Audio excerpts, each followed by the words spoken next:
Okay, so I want to talk about the story of Cain and Abel, the third story in the book of Genesis of the Old Testament, um, and what that represents, both archetypally and mythologically, um, about the nature of sacrifice. So, sacrifice in general, at least from an archaic perspective, is a mystery to modern people.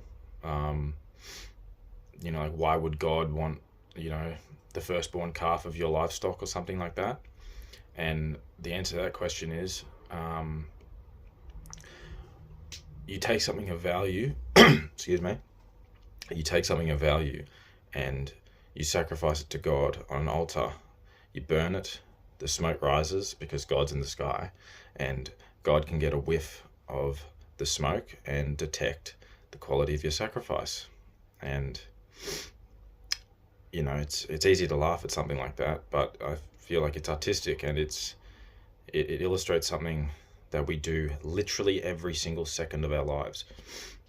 Any single time you take any action, you're making a sacrifice. When you're laying in bed and you decide to have a shower in the morning, you're sacrificing laying in bed to go and have a shower. When you're studying and you go out to have a cigarette, you're sacrificing the time you are studying to go take 5 minutes to have a cigarette, so on and so forth, with every single thing that you do, whether you realize it or not.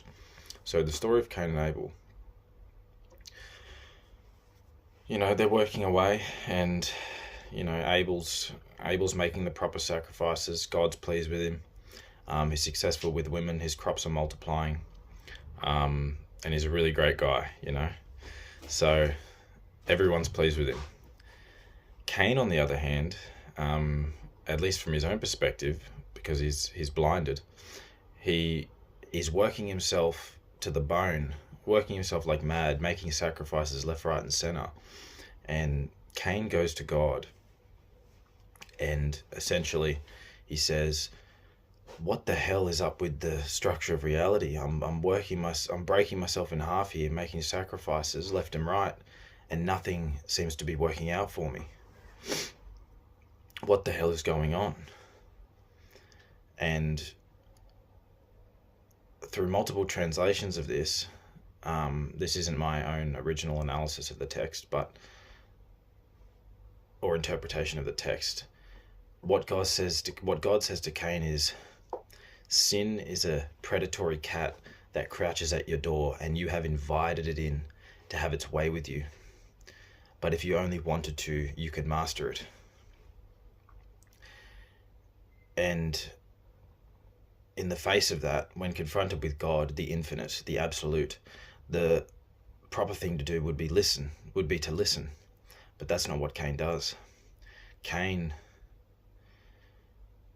God reveals to him in a way that he cannot deny that not only is the suffering that he has experienced his own doing, but he has the ability to change it. And Cain doesn't like that one bit, because it's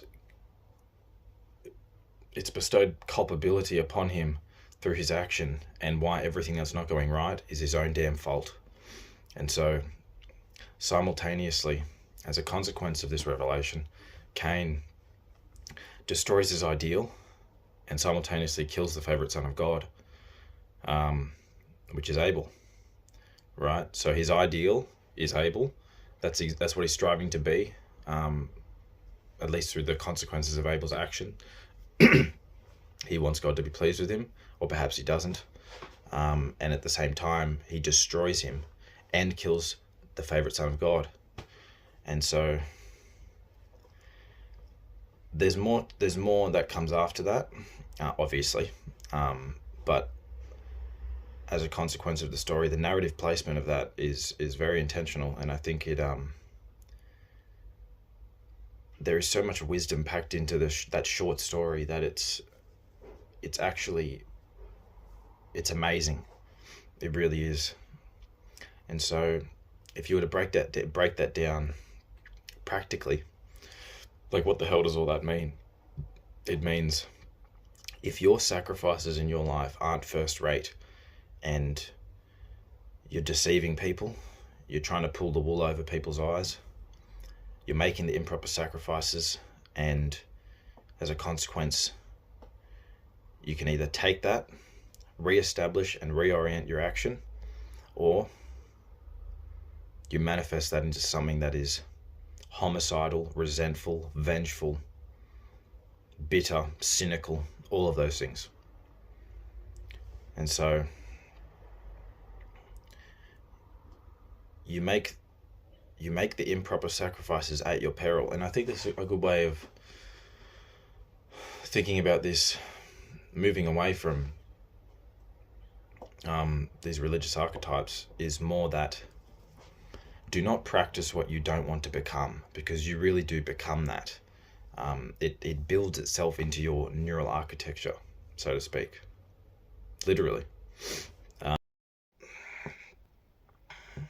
So I think upward of 95% of your behavior and the sacrifices you make should be to serve the purposes of the person that you are trying to become, not who you currently are, right?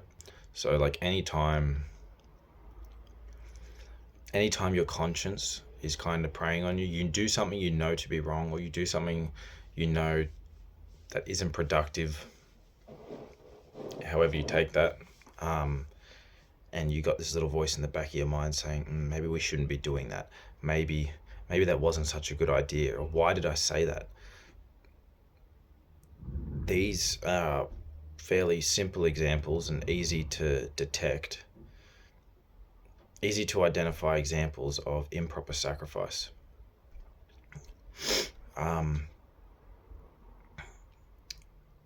There's a time and place for fun and play and all those things, and even hedonistic pleasure, I suppose, but they have their place, but it's a small part, a very small part. Well, I think I'll wrap it up there, but I hope you guys found some utility in what I just spoke about, or at the very least found it interesting. And I will see you in the next one. Cheers.